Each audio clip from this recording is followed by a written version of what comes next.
Chaser. Narito tayo ngayon sa Manila Hotel para saksihan itong mahalagang event na nasamahan ito ng sumusuporta ng ating science and technology dito sa ating bansa.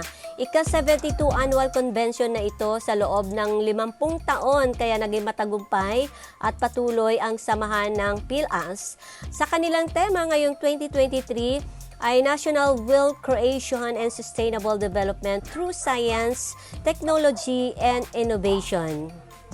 Kaya saksihan natin kung ano ang napapaloob sa napakahalagang event na ito at sino-sino na naman ngayon ang mga awardees sa ating mga SNTs. Talagang nakaka-proud yan dahil sila ang maituturing natin na may pagmalaki sa buong mundo dahil lahat ng mga problema natin dito sa ating bansa ay sila ang nagbibigay ng solution. Kaya dapat lang na makilala kung sino-sino ang mga awardees ngayon. Sa pangunguna ng kanilang president na si dating DOST Secretary FORTUNATO PEÑA na siya ngayon ang president ng PhilAAST at Vice President ng Division A naman si Agricultural Science Dr. Rinaldo Evora. So pero hindi natin napansin yan. At si Vice President ng Economics and Social Science si Ma'am LUNINGNING Domingo ay tutulungan din po tayo sa pagpapaliwanag kung ano nga ba ang kahalaga nitong PhilAAST. Kasama dyan ang advisor na si Dr. IGNACIO na dati po siyang president din ng PhilAAST. At iba pang mga opisyales ng PhilAAST ay makikita rin natin at pakinggan yung kanilang mga mensahe at lalo na mga awardees natin at sino-sino pa ang mga involved nito at makikita itong mga bago rin na mga miyembro ng PhilAAST kasama ang inyong lingkod. Kaya abangan yan at patuloy na makinig. Alright, so narito si Secretary FORTUNATO PEÑA para ibigay sa atin ang kahalagahan ng samahang PhilAAST dito sa ating bansa at anong mga aksyon na mga ginagawa nila. Pakinggan natin ito. In our country. And we have identified and we have been doing activities and projects in line with our objectives like the dissemination of information, for example, on what are the current developments in science and technology, both here and abroad. We also participate in policy making. For example, the law that eventually created the science and technology body in the Philippines was actually part of the advocacy of the PhilAAST. We carry out career orientation for our young people so that they have a better awareness of what science and technology or STEM is and so that they can consider this as career options.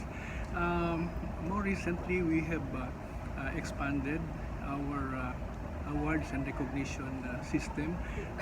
So from 2 awards that have been established way back in 1968, named after the late national scientist Gregorio Sara Award for Basic Research and Gregorio Sara Award for Applied Research. We have now 10 awards in various fields. We have the Paulo Campos Award for Medical Research. We have the Lourdes Espiritu Campos Award for Public Health. We have the David Consulhi Award for Engineering Research. We have the Leeds Award, LEADS for Agricultural Research. We have the Seferino Colyosco Award for Product and Process Innovation. We have the Michael Purvis Award for Sustainable Development Research. We have the Francis Ferrer Award for Productivity through Technology. And this year, this convention, we had created together with the family of the late Ramon de Macali, the Ramon de Macali Award for Innovations in Information and Communications Technology. So this serves as inspiration to our younger researchers and scientists because the awardees are considered as models for our scientists and researchers. So I think I have enumerated the 10 awards already, and we hope that we can continue with our advocacies, and I'm very happy that we are getting more and more support from the private sector, from families which are also strong advocates of science and technology, particularly families of those who have excelled in the field. And we are getting more and more institutional affiliations to PhilAAST. So I am thankful about these developments, and we hope that we can continue to be a strong partner of government, and the science and technology community in promoting science and technology for development in our country. Thank you. Alright, thank you so much, Sec. Kailan po ito nagsimula uli, Sec? Yung nabanggit mo, 1968, tama ba? Yung unang award ay 1968. Ang award, yung PhilAAST po. Ang PhilAAST, 1951. Ay, gano'n na siya pala katagal. So, yun po yung kanyang layunin is supportahan itong mga Yung ating campaign for science and technology as a tool for development. Alright. So, nandyan po kayo na tumitingin doon sa mga talagang nakikita natin na may malaking bahagi sa community hinggil sa SMT. Tama po yan. Alright, Sec, sige po. Bilang panghuli na lang muna kasi nabanggit mo na yata lahat.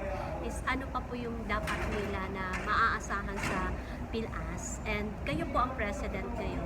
Well, actually, we hope that we will be able to assist government in the area of policy development, and we hope that we can encourage the private sector, the business sector, to really invest in science and technology and research and development. Alright, thank you so much po, Sir. Thank you. Alright, so sa pagpatuloy ditong programa ng PhilAAST at ito naman ay naging matagumpay ang naganap na ribbon cutting. Kasama dyan sa pangunguna ang dalawang kalihim na si Secretary Renato Solido Jr. at ang dating kalihim na si Fortunato T. de la Peña na siya ngayon ang president ng PhilAAST. So yan, nagkakatulungan ang lahat kasama na mga iba't ibang sektor ng ahensya ng ating gobyerno at mga opisyalis natin na siyang sumusuporta nitong science and technology natin ng mga inobasyon.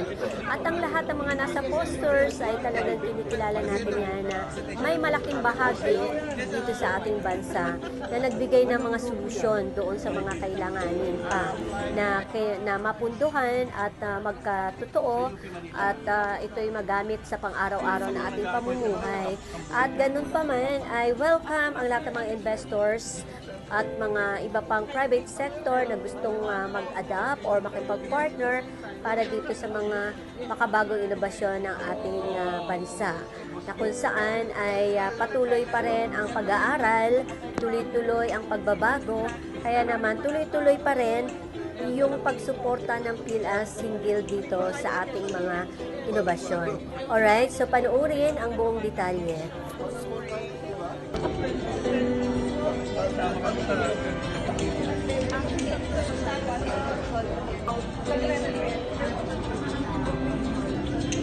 Oxidation is nape-preserve siya, so meron tayong tatawag na kinukulob niya si pigment. Ano ito? Beetroot, ito po yung mga fruits na ginagawa, dragon fruit, saka lupi, yung flowers po. Meron na bang nagpakita ng interest? Meron naman nagpakita. Meron po ngayon no, is ginagawa. The company na ginagawa.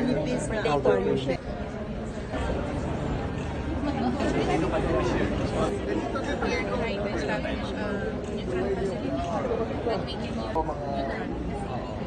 so currently po kasi nag-establish tayo ng capacity for neutron studies. Applications po niya, major applications would be effects neutron irradiation like yung mga irregular examiners. So we are hoping to have collaboration with PhilAAST. We are from NARISA. Ito may shared. Hindi siya shared support dito. Ay,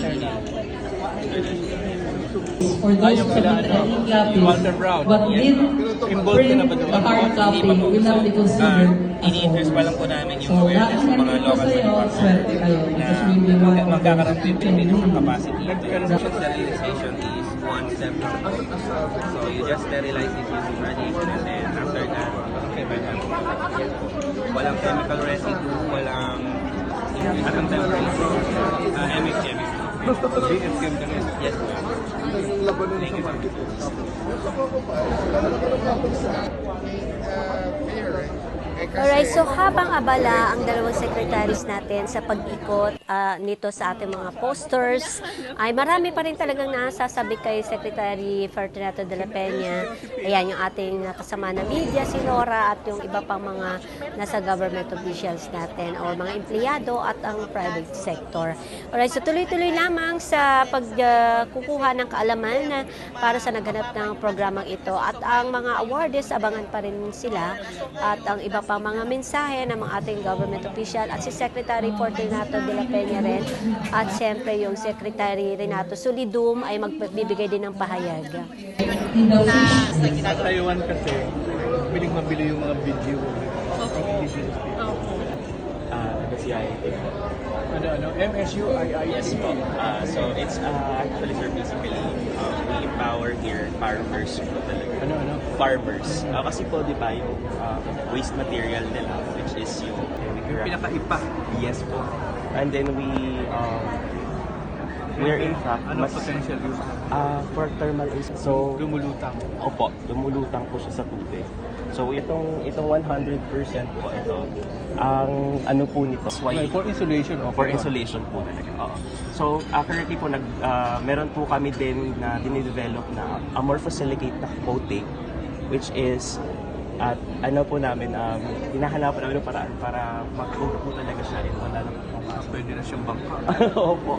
Sige, thank you. Sige po. Ay, parang nakita na kita kahapon. Aga ka dito. Here is our research work regarding UST. of computer simulations. We're trying to screen certain peptides that can be derived from animal venoms, which can be animal venoms. Ano ba yung animal venom? Animal venoms are substances po na magagaling po sa hayop like spider venom. Using these toxin peptides for better pharmaceutical products. This is merely Chemistry pala nyo under sa pharmacy. yes. And as you can see here, we conducted a molecular docking of the proteins that are involved in Parkinson's disease. Namely, we are focused on the neurochemical aspect of Parkinson's disease, which is namely the loss of dopamine concentrations in the central nervous system. As you can see here, I would like to pull your attention to these complexes that can exhibit dopaminergic activities. Pero wala kayong laboratory work pa. That is for the future, sir. So ano ang ginawa nyo dito para This is- data analysis? Yes. And computer simulations through the use of these various softwares through our Halimbawa, kung magpo-proceed kayo, laboratory work pa kayo. yes. Like, what if it was like kind of laboratory work? The laboratory work that we alternative pharmaceutical. Naalala ko tuloy, earlier days when I went to Vietnam, sa airport pa lang, may mga pinagbibili na silang mga ahas. Maybe for medicine for the peptides and stuff. So, gagawa kayo ng bagong proposal. Ito ba internally funded lang ng UST? So, meron kayong funded. We're under a project, formal project. Funded, UST funded. Wala pa external funding. For external funding po, I believe Ito, wala pa. wala po. This one particularly, since computer simulations are not very resource intensive. As we move on to in vitro. So, anong plano mo gawin as a career? Researcher? Teacher? Honestly, looking into the fact that maybe perhaps I could pursue an MD PhD. Pwede kang mag-apply ba? MD-PhD? There are MD PhD programs. Hindi, meron kasi sa UP. Pwede naman kahit sa ibang university, di ba? If possible, to further my research. Alright, so narito na ang buong programa sa opening remarks ni PhilAAST President Fortunato T. de la Peña at abangan din si Secretary Renato Solidum Jr. at iba pang mga And opisyalis. the sponsors of the awards are also present, although some of them are connected virtually. Okay? So, there will be a presentation on what the Philippine Association for the Advancement of Science has survived and grown from the time it was established in 1951, and today is the 72nd annual convention of PhilAAST. PhilAAST is a private association whose mission, of course, is to promote the use of science and technology for socio-economic development, and we try to promote it in various ways. We have, of course, the seminars and conferences on timely and relevant topics. We have our seminars for our young people so that they will understand better the career options in science and technology, vision, and outstanding scientists and researchers. So let me dwell a little bit on the awards. Gregorio Sara. So in 1968, the first Sara Awards were given for supporting this particular award. I think the family of Gregorio. Then, in around 2012, at about that time, that was the establishment of additional awards so that we can recognize contributions in specific fields or areas. And so that is the time when we were able to establish the Paulo here, the representative of the family of Dr. Paulo Campos, Jose Chichoy Campos, President of Emilio Aguinaldo College.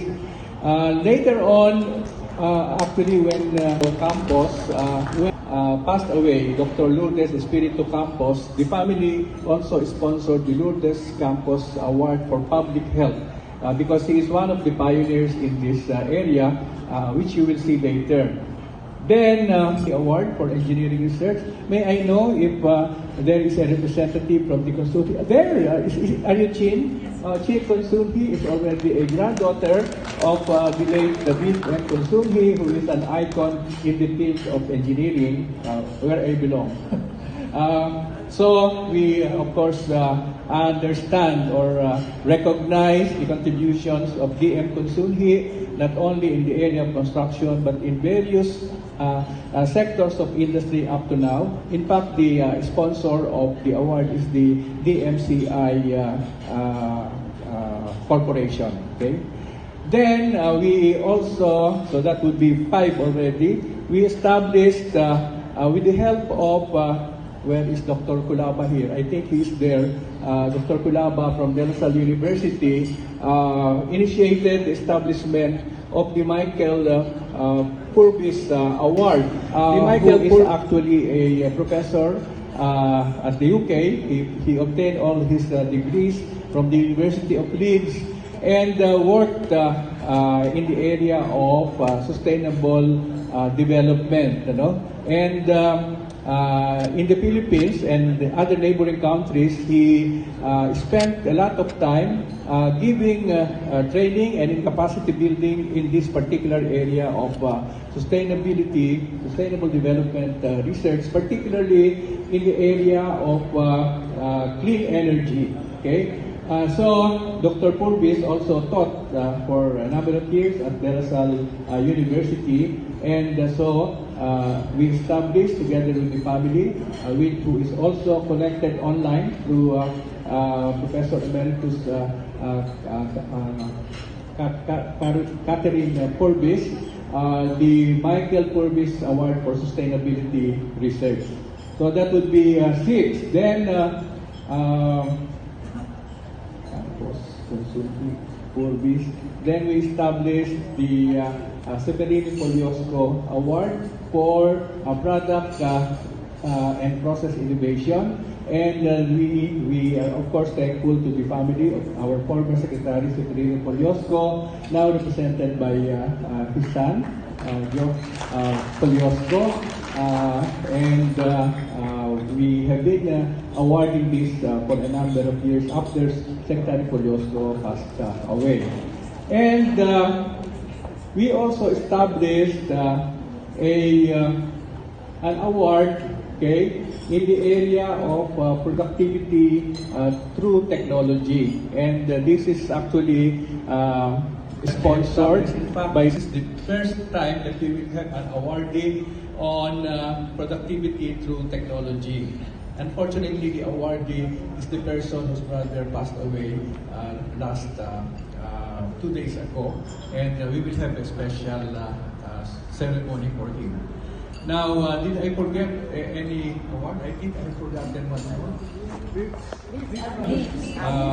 I think I will just say something about the theme of the convention. It is wealth creation and sustainable development. We are honored with the presence of our own Secretary Rena tagline, wealth creation through sustainable development. And we are in full support of the scientific community led by the Department of Science and Technology in this endeavor. So, a very fruitful convention.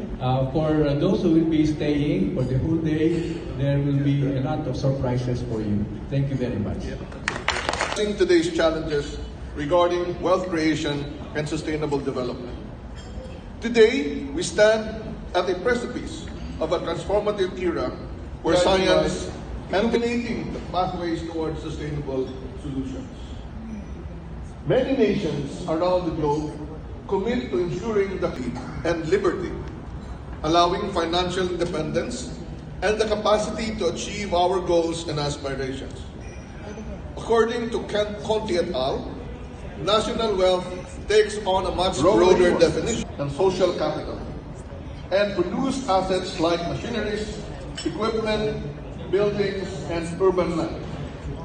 Today, the economic focus has moved from wealth creation to providing actions and solutions in achieving sustainable development and provide central direction, leadership, and coordination of scientific and technological efforts, and ensure that the results are geared and utilized in areas of maximum economic and social benefits for the people.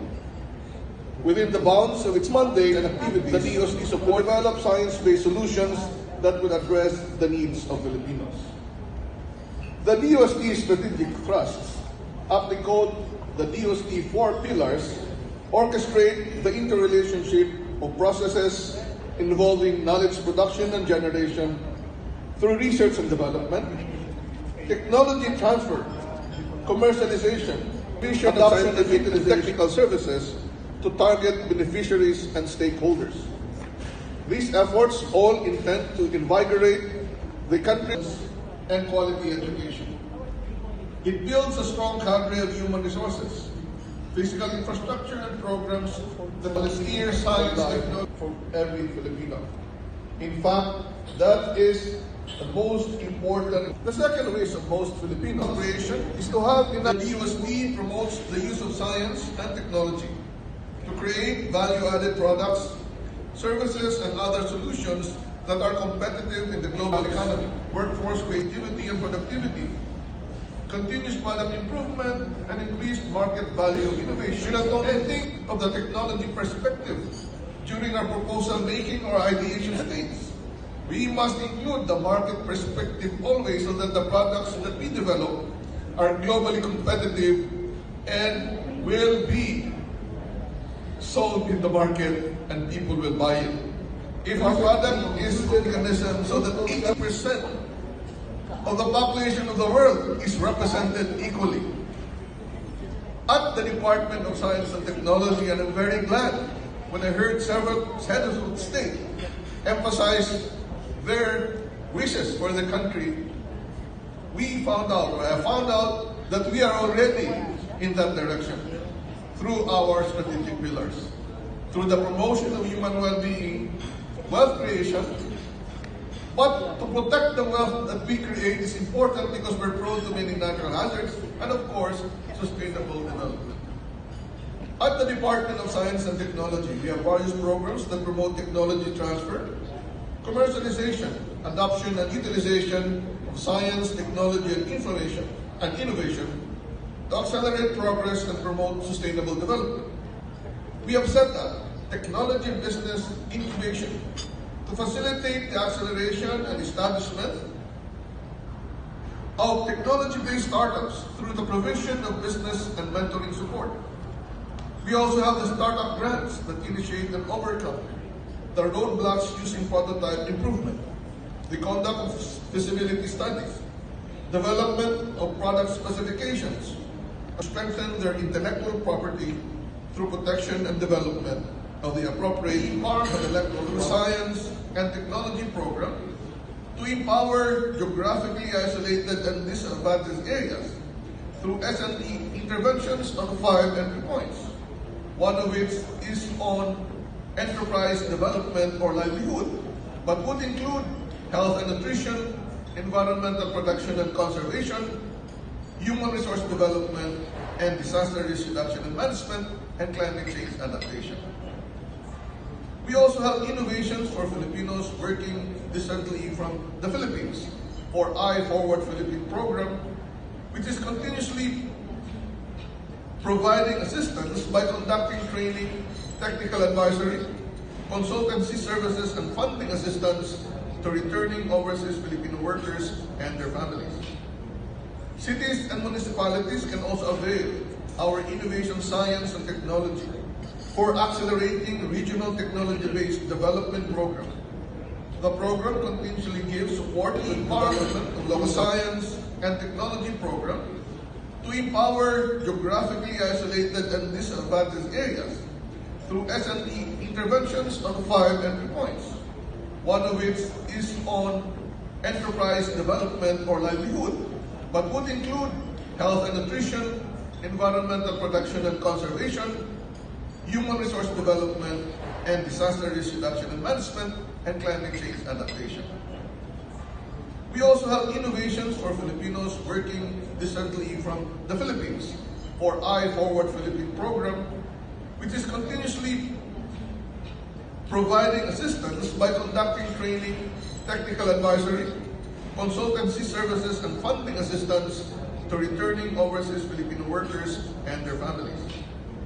Cities and municipalities can also avail our innovation science and technology for accelerating regional technology-based development program. The program continuously gives support for change program of local government, which has been conceptualized to accelerate science, technology, and innovation, and provide support for higher education institutions, research and development institutions, and the industries. The Science for Change program has 4 components, namely the needs centers in the regions for R&D or NICER, collaborative R&D to leverage the economy or CRADLE, R&D leadership or RD, and business innovation through science and technology or BIST for industry program. The NICER program aims to address the disparity in access to research and development funding among the regions. Through the program, qualified higher education institutions and hospitals will support your endeavors through science, technology. A pleasant day to each and everyone present here today. Our President, PhilAAST President, Dr. FORTUNATO de la PEÑA, and to all of you. Welcome to the PhilAAST awarding ceremony. This part of the program is one of the highlights of the PhilAAST 72nd Annual National Convention, a much-awaited event by all the winners. Introduce myself, I am LUNINGNING Samarita-Domingo, PhilAAST Vice President for Economic and Social Sciences, and I will be your host for this event. Hindi po ako ang chair ng awards committee, si Dr. Ray de la Cruz po siya. Of course, this would not have been. Therefore, it is our pleasure to acknowledge the chairperson committee for the Gregorio Y. Sada Awards for Basic and Applied Research. We have Chairperson Dr. Lydia G. Tansingsin, members Benjamin Austria and Dr. Sonia De Leon. For the Paolo Campos Award for Medical Research, our chairperson is Dr. Carmencita Padilla, members Dr. Broaden, Dr. For the David M. Consulmi Award for Engineering Research, our chairperson, Dr. Alex C. Members, Dr. Alfonso Alega Jr.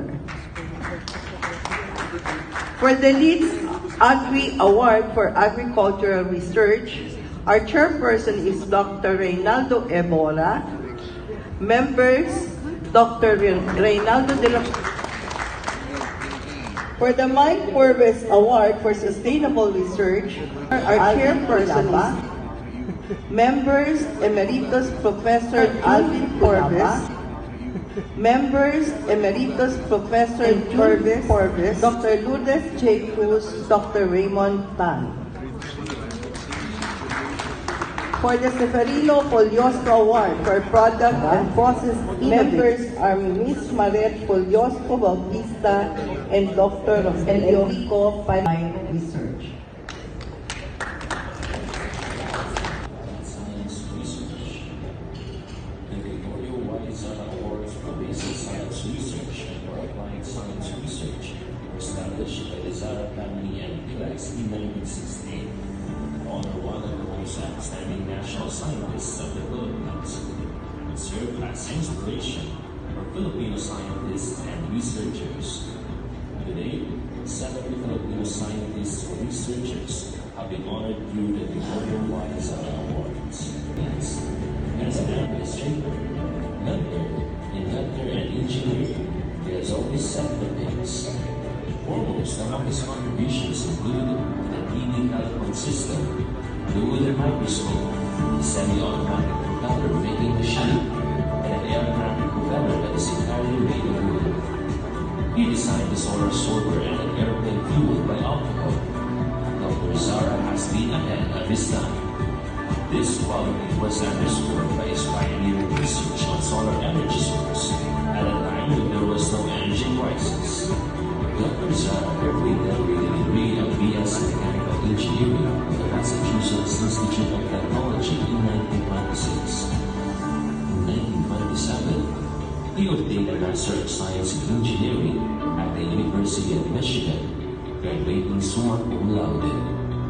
Thereafter, he went to France where he graduated from the Sorbonne University in Paris with a degree of Doctor of Science in Physics, thus honorable, the highest honor conferred on graduate students in 1930. He became an educator, inventor, and public servant extraordinary during his lifetime. He had 30 invention patents, several scientific publications, and at least 7 textbooks to his name. Dr. Zara was a well-respected professor of aeronautics at Yale University, where he also served as Dean and Executive Vice President. He also served as Chairman of the UNESCO Science National Committee, as Commissioner of the National Pollution Control Commission Science Research. The Gregorio goes to Dr. Rexel Camacho. Please come up on stage to receive the award. Recognized online on the PERSCAS Award, may we request Dr. FORTUNATO de la PEÑA, PhilAAST President, and Dr. Lydia Tansingsin, Chairperson for this award.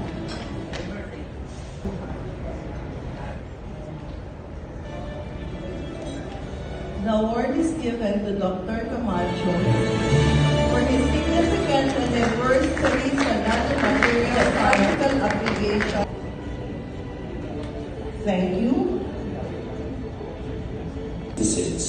To doing full-scale design and development of agricultural equipment and machinery. He served the government as a Department of Trade and Industry Undersecretary and Board of Investments Governor in 1986 to 1989, where he helped craft the Magna Carta for small and medium industries. He became the Secretary of the Department of Science and Technology in 1989 to 1992. He supervised the preparation of the first National Science and Technology Master Plan. He started programs for comprehensive technology transfer and manufacturing productivity extension for export modernization, technology business incubators, investors forum, science and technology experts pool, among others. He spearheaded the Engineering and Science Education Project, which aimed to strengthen institutions through faculty and R&D personnel development and facilities upgrading. Dr. Velasco was conferred the rank of academician by the National Academy of Science and Technology. He became a member of its Executive Council and the chairman of the Engineering, Science and Technology Division. Dr. Velasco pioneered foundations involved in promoting quality, productivity, industry clustering, SME development, and education. He was also affiliated with quite a number of professional and civic organizations. He was conferred the degrees of Doctor of Humanities by Ateneo de Davao University and Doctor of Laws by University of the Philippines. He was a Fulbright Meadmont Scholar at the Iowa State University, where he finished his Master of Science in Agriculture. Thank you.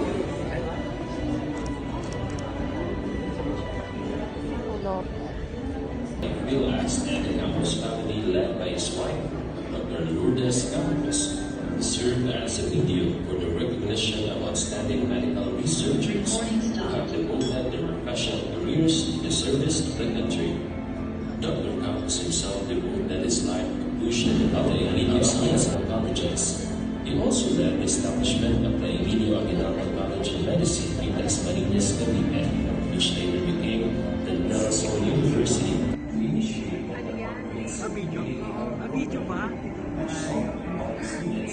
Here on stage, Dr. Wang, Dr. De La Peña, Secretary Sudi. Here on stage, Dr. Wang, Dr. De La Peña, Secretary Sudi.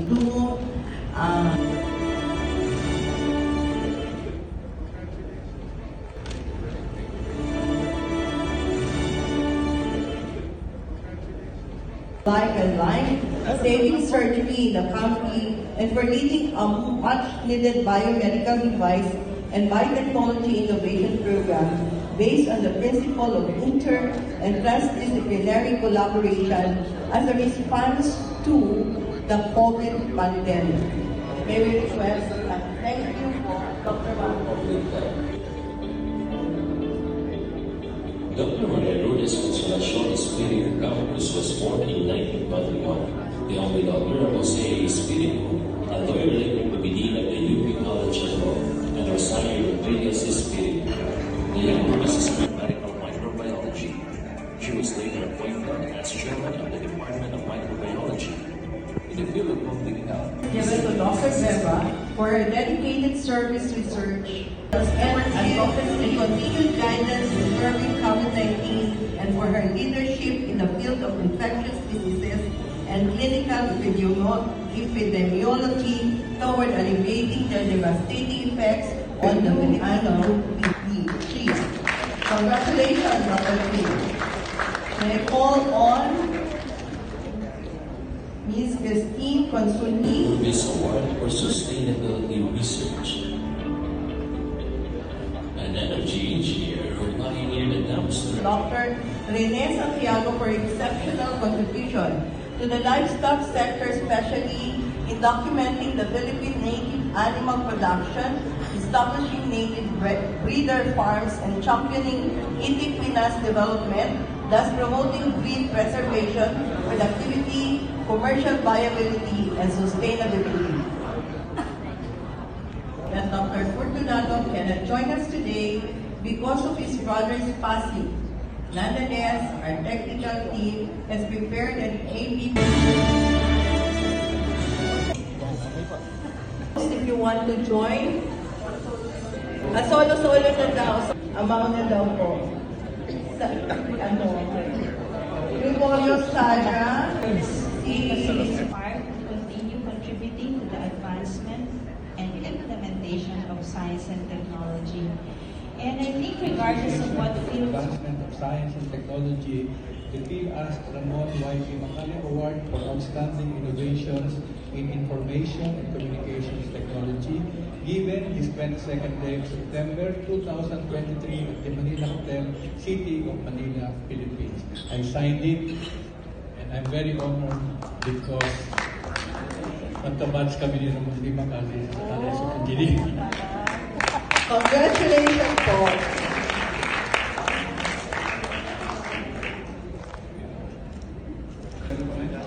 Thank you. This was held last July 20, 2023. There were 160 registered participants in this second webinar on strategies for sustainable wealth creation and inclusive development. We had two main speakers in the person of Congresswoman Estela Quimbo, who focused on nurturing human capital through education as a pathway in optimizing sustainable wealth creation and inclusive development. We had another plenary speaker in the person of Attorney Michael Toledo, Chairman of the Chamber of Mines and Philippine, panelist in the presence of Finance Undersecretary Dr. Cielo Magno, Undersecretary pa siya at that time. And she showed how the macro level discussed by Representative Quimbo and the micro level presented by Attorney Toledo are complemented by policies of the state in order to ensure sustainable wealth creation and inclusive development. The other panelist or the actor is in the person of Attorney Fernando Peña, who is the board chair for geology under the Professional Regulations Commission. So he is a geologist, a lawyer. And he cited the importance of minerals in the digital and green economy of the future and how consultation of communities affected by mining, the robust tools, co-chair of the event.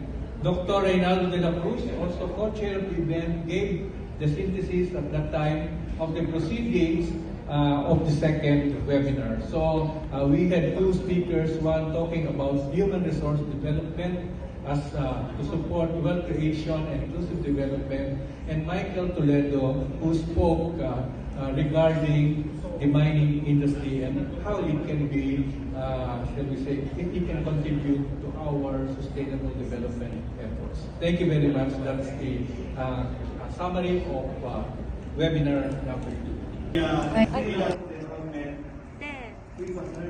Kawai.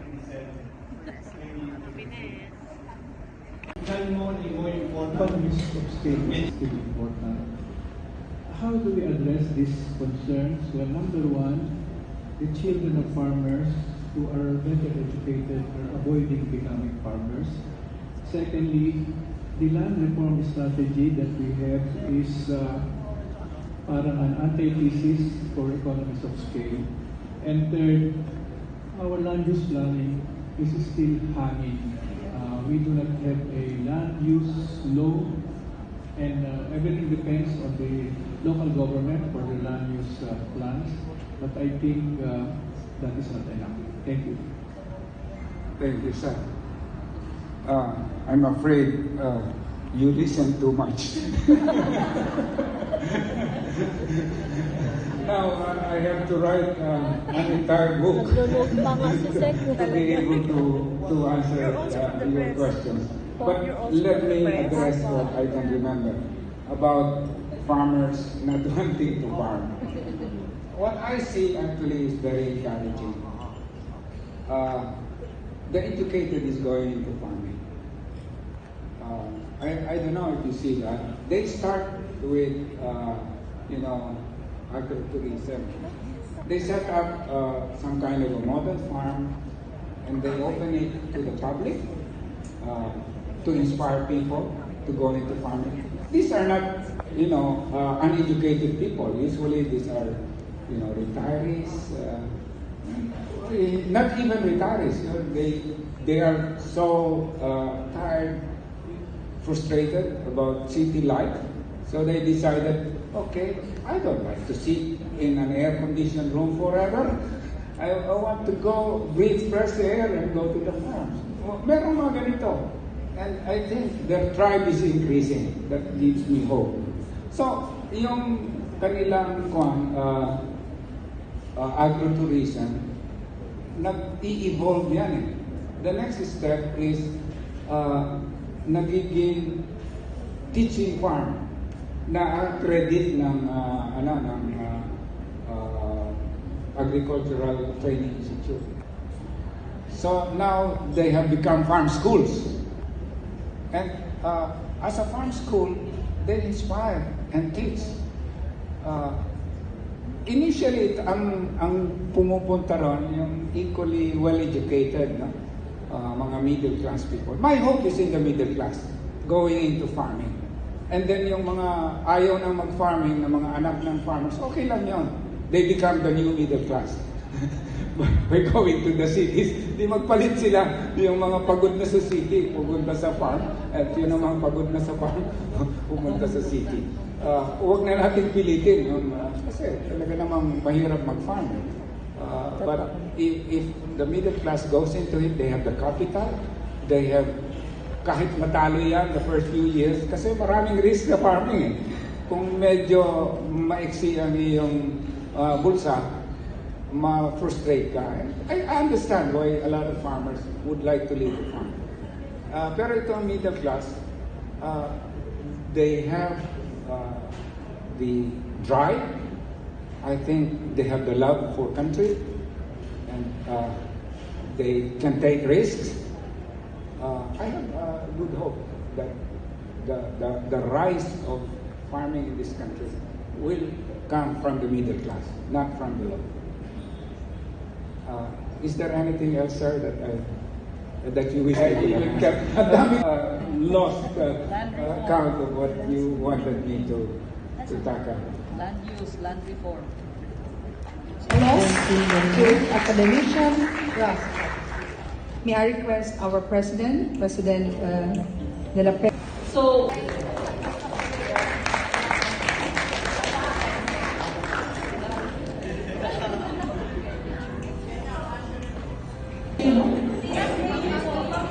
Pampanga State University.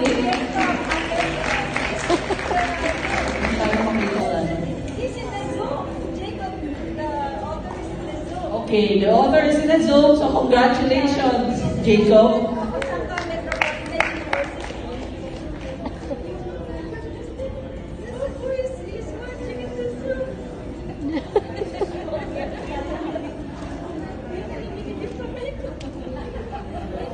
Alright, so napakasaya ng pagtanggap ng mga awards at ang mga awards natin talaga halos nagkanda-iyak-iyak ang ilan dahil hindi talaga biro yung mga nagawa nila para sa ating bansa. Kaya congratulations sa lahat.